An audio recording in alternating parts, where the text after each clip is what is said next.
घर का बंटवारा।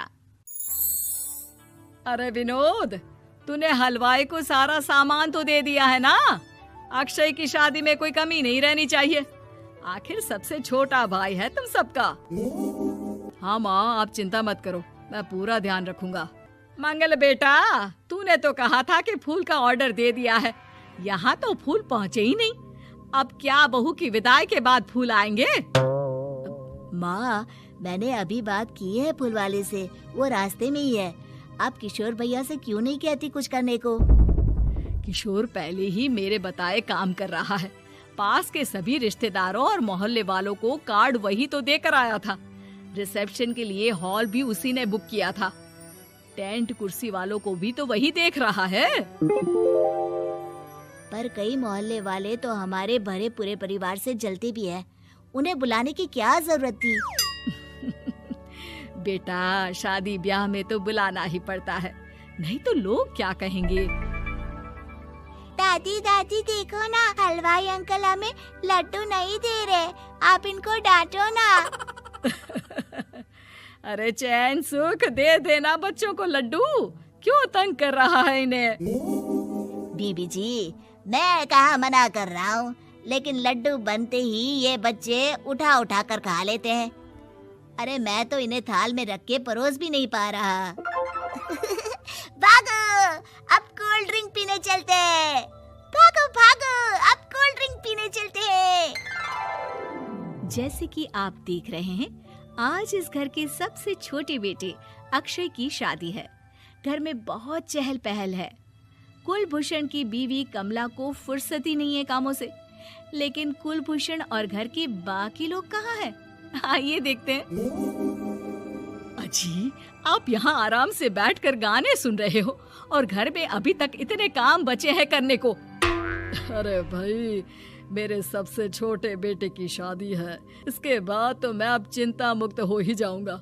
और फिर घर में तुम हो, बेटे बहुएं हैं, तुम लोगों के होते हुए मैं क्यों काम करूं? मैं तो शान से बेटे की शादी में जाऊंगा तैयार होकर। अरे ठीक है, अब आप आराम ही कीजिए। एक बार अभिषेक की बीवी आ जाए, फिर मैं भी आराम करूंगी और मेरी चारों बहुएं पूरे घर की जिम्मेदारियां संभाल लेगी। इतना कहकर कमला वापस अपने काम में लग जाती है। बेटा भी, तू अब तक तैयार नहीं हुआ? किससे बात कर रहा है फोन पर? तैयार कैसे हूँ? सैलून जाने से तो आपने मना किया है, क्योंकि मुझे हल्दी लग चुकी है। भाभीयों को देखो, सुबह से पार्लर में है। अक्षय की शादी हो जाती है और नंदिता बहू बनकर घर आ जाती है, लेकिन इस घर की खुशियों को मानो किसी की नजर लग गई थी। नंदिता के आने के बाद आए दिन घर की शांति भंग होती रहती। अपने माँ बाप की इकलौती बेटी को इतने बड़े परिवार की जिम्मेदारियां कहाँ संभालनी थी? अभी देखो ना, मेरे हाथों की मेहंदी भी अभी नहीं उतरी है और तुम्हारी मम्मी ने मुझे घर के कामों में लगा दिया। मैंने सोचा था कि घर की सबसे छोटी बहू होने के कारण मुझे सब पलकों पर बिठा के रखेंगे, पर यहाँ तो पलक झपकने की भी फुर्सत नहीं मिलती। देखो नंदू, शादी के पहले ही मेरे घर वालों ने तुम्हें और तुम्हारे पेरेंट्स को बता दिया था कि मैं जॉइंट फैमिली में रहता हूँ, तो फिर अब ये शिकायत क्यों? और फिर तुमसे पहले मेरी भाभी भी तो आई थी शादी करके, उन्होंने तो कभी कुछ नहीं कहा। नंदिता तब तो चुप हो जाती है, लेकिन ऐसा बहुत दिनों तक नहीं चलता।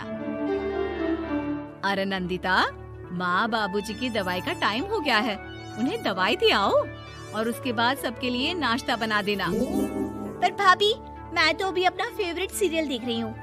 प्लीज मेरी जगह आप कर लो ना ये काम। ठीक है, मैं तेरी जगह माँ बाबूजी को दवाई दे आती हूँ और नाश्ता बना लेती हूँ। तू मेरी जगह पूरे घर की डस्टिंग करके 5 बच्चों को स्कूल के लिए तैयार करके भेज देना और दोपहर का खाना बनाने के बाद कपड़े धोकर सुखा देना।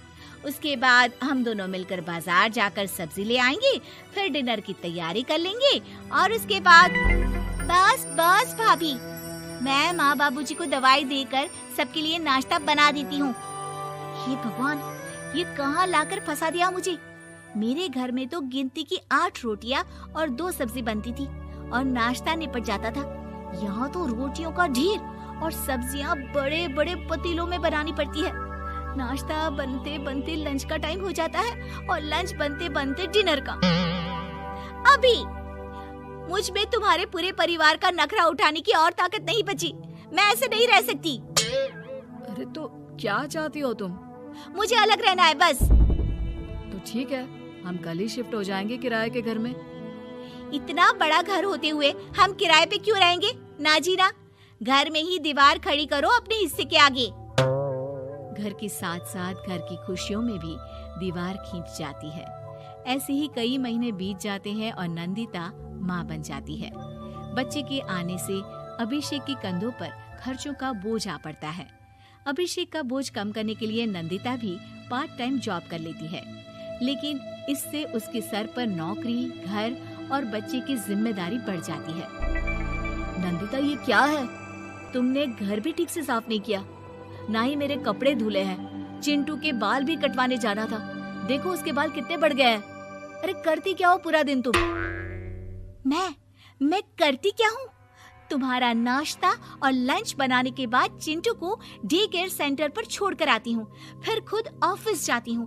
पूरा दिन काम करके आने के बाद बिना आराम किए बाजार से सब्जियाँ लेकर आती हूँ, घर आकर खाना बनाती हूँ, चिंटू को देखती हूँ और क्या करूँ मैं?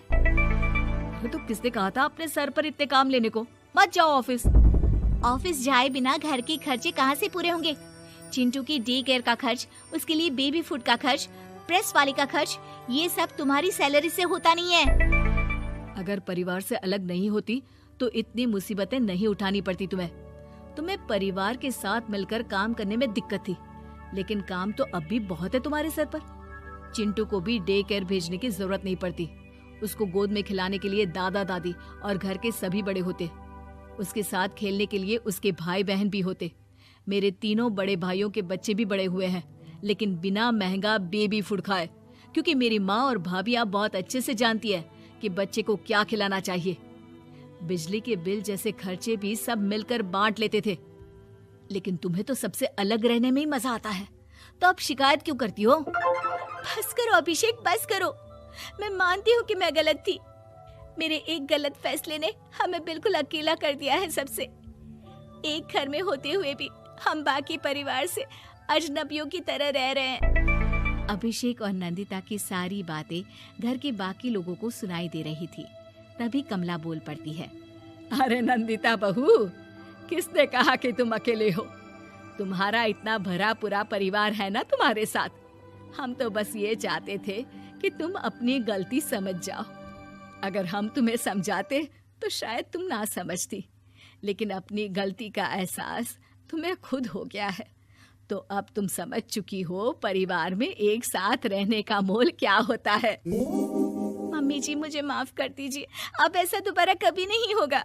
अरे माफी बाद में, पहले मेरा पोता जरा मेरी गोद में तो दे, और तू जाकर सबके लिए चाय बना ला।